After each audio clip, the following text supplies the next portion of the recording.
नमस्कार, बहुत स्वागत आपका। मैं हूं आपके साथ राधिका चौधरी। चलिए बुलेटिन की शुरुआत करते हैं। सबसे पहले बड़ी खबर पर नजर डालते हैं।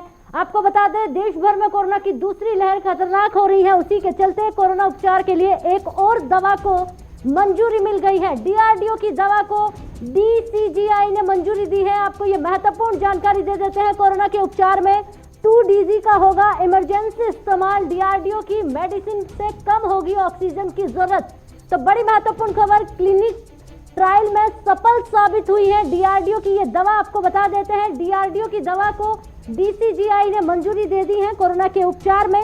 आपको बता दें, अब कहीं ना कहीं ये राहत भरी खबर निकल कर सामने आई है, जिसको लेकर आपको ये महत्वपूर्ण जानकारी दे रहे हैं। कोरोना के लगातार आंकड़े बढ़ रहे हैं, तो वहीं कोरोना के उपचार के लिए एक और दवा को मंजूरी मिल गई है।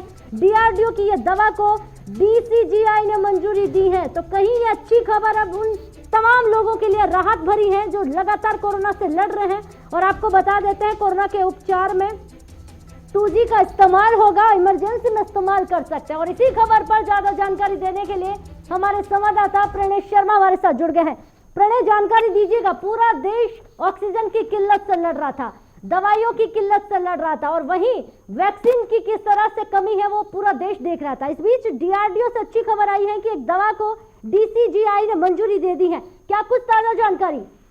बिल्कुल राधिका, निश्चित तौर पर एक बहुत अच्छी खबर है। कोरोना वायरस की दूसरी लहर से पूरा देश जूझ रहा है, और ऐसे समय में डीआरडीओ की जो लैब है उसके द्वारा ये ओरल दवा है 2DG, जिसे डीसीजीआई की तरफ से मंजूरी हो गई है। अहम बात यह है कि जब दवा के क्लिनिकल ट्रायल किए गए थे, उसमें जो नतीजे सामने आए, उसमें जो पॉजिटिव मरीज थे उनके वो तेजी से रिकवर हुए हैं, उनकी नेगेटिव रिपोर्ट आई है। और सबसे अहम बात यह है कि देश इस वक्त जो ऑक्सीजन की कमी से जूझ रहा है, तो इस दवा की वजह से ऑक्सीजन की जरूरत भी कम पड़ रही है। तो ये बहुत ज्यादा एक अच्छी खबर है। और सबसे अहम बात यह है कि जहां पर एक तरफ पूरा देश जो है वो कोरोना वायरस से जूझ रहा है, तो ऐसे में ये दवाई काफी फायदेमंद साबित हो सकती है।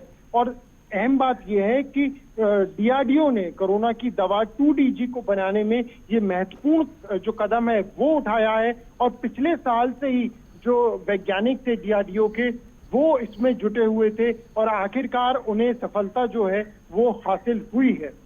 क्या मानकर चले प्रणय कि ऑक्सीजन की जरूरत में कहीं ना कहीं ये बहुत सहायक साबित होगी डीआरडीओ की मेडिसिन?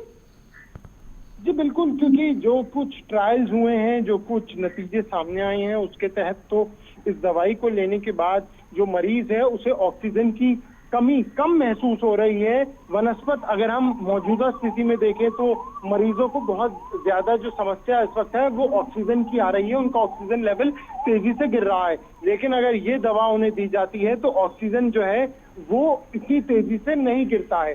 तो अब ये देखना होगा कि कितनी जल्द ये मार्केट में ये दवाई आ जाती है, क्योंकि डीसीजीआई की तरफ से इसको मंजूरी दे दी गई है।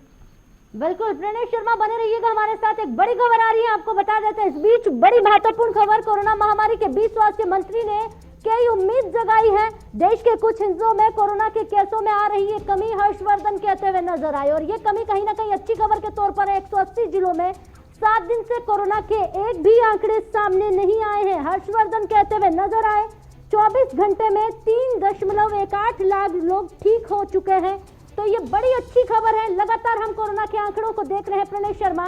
इस बीच देश के कुछ हिस्सों में कोरोना के आंकड़े कम आ रहे हैं। हर्षवर्धन कहते हुए नजर आए कि 180 जिलों में 7 दिन में कोरोना का एक भी मामला सामने नहीं आया।